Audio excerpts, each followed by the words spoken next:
Have you ever considered how the world might look if the United States dollar was no longer the dominant global currency?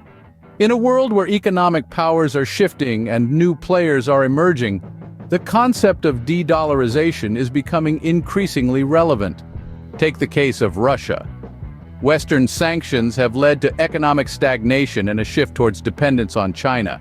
The country's focus on technological development and diversification has been replaced by capital controls, labeling countries as friendly or hostile, and militarization of budget spending.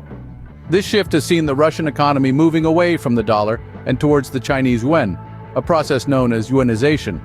However, this hasn't been a smooth transition. The sanctions have created inefficiencies and vulnerability to oil and gas disruptions, with Russia being limited in accessing technology for modern projects. The over-reliance on commodity trade, lack of technological expansion, and high military spending are hindering Russia's economic development in the long term. Now, let's turn our attention to China. While the yuan is emerging as a potential challenger to the US dollar, Beijing is cautious about upsetting the global financial system. China aims to expand the yuan's international use gradually and focus on reducing US dollar dominance in certain regions. However, challenges such as capital controls, current account deficits, and the dollar's entrenched position make it unlikely for the yuan to surpass the greenback as the dominant reserve currency. But what happens when geopolitical tensions escalate, like the Israel-Hamas conflict?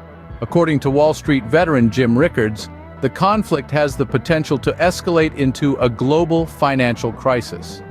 Factors such as decreased consumer spending, low gasoline consumption, and geopolitical tensions like the Russia-Ukraine conflict could further exacerbate the situation.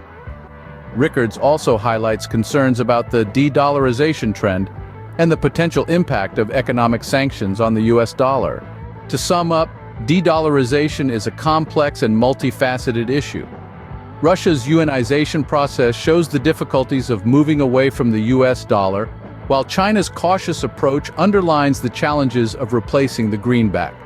Meanwhile, escalating geopolitical tensions could further complicate matters and potentially lead to a global financial crisis. As we navigate through these uncertain times, it's crucial to keep a close eye on these developments. The economic landscape is changing, and with it, the future of the US dollar's global dominance.